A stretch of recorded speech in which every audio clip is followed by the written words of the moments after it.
Ferrari chief John Ocon has paid respect to his late predecessor, Sergio Marchionne, on the anniversary of the Italian-Canadian's passing, stating the example he left us is just as strong and alive in all of us. Marchionne passed away last year on July 25th, aged just 66, following complications from shoulder surgery. He was a captain of the automotive industry, famously returning Fiat to profit before merging it with Chrysler, and rebuilt Ferrari's F1 team at the dawn of the hybrid era.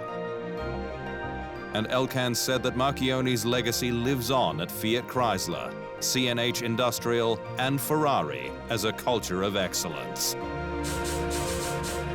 We will be eternally grateful to him for showing us, by example, that the only thing that really matters is never settling for mediocrity and always striving to change things for the better, he said. Nico Hulkenberg has said it is quite likely that he will stay with Renault into 2020, despite nothing set in stone.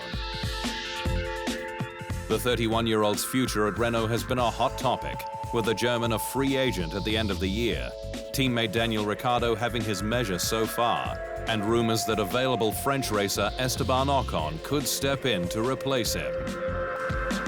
But Hulkenberg, who has been a cornerstone of Renault's development over the past 3 years, says he's still positive about the team's future, despite a disappointing first half of 2019. The outlook is good, he said in Hockenheim. We still see light at the end of the tunnel, and we still believe we can catch up to some extent. Yeah, we'll see what happens in the future, and what happens to me as well. Haas driver Kevin Magnussen has said he's not worried about the squad's ongoing tyre issues, stating exclusively to the Inside Line that it's the first proper setback the American outfit has had.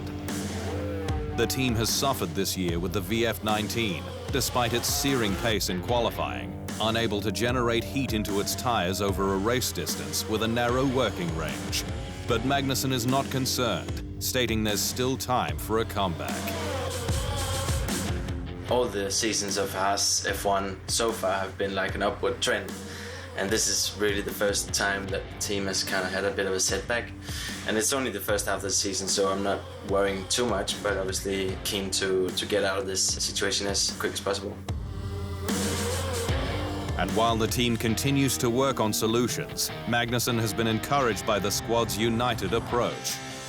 The Dane has led the way for Haas this year, scoring a 6th in Australia, 7th in Spain, and qualifying 5th in Monaco. Yes, we hit a bit of trouble this year, but I still think we've had some good showings, good qualifyings, some moments that have shown that there's still potential. We've just hit a few issues that is hindering our performance sometimes and making things difficult.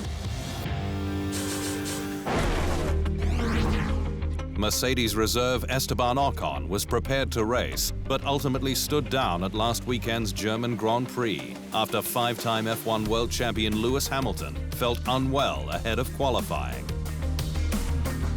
The Brit woke up feeling ill on Saturday morning, putting Mercedes on red alert that it may need its reserve driver Ocon, but it ended up to be nothing more than a precaution, Hamilton ending the day with his 87th pole. I wasn't feeling good this morning, Hamilton said. Bit of a sore throat, so we prepped just in case. Hamilton went on to earn just 2 points for 9th place for his worst race results since Austria last year, when he retired with a fuel pressure issue, with Bottas hitting the barriers on lap 56. And at Mercedes' home race, the W10 sporting a special one-off livery to celebrate 125 years of motorsport for Mercedes-Benz and its 200th start as a works team. Ocon remains in contention for the second Silver Arrow seat from 2020, with Bottas needing a strong race and a decision to be made in August.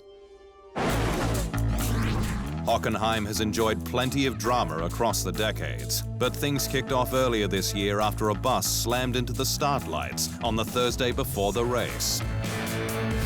The crash, a careless mistake by the driver, destroyed most of the lights, requiring the FIA to use its spare set that was soon installed and tested to ensure a seamless transition. There was no issue with the replacement when it finally came to lights out for the German Grand Prix.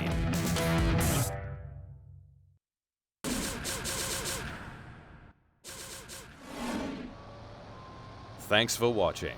To stay up to speed on all things Formula One, make sure you hit the subscribe button.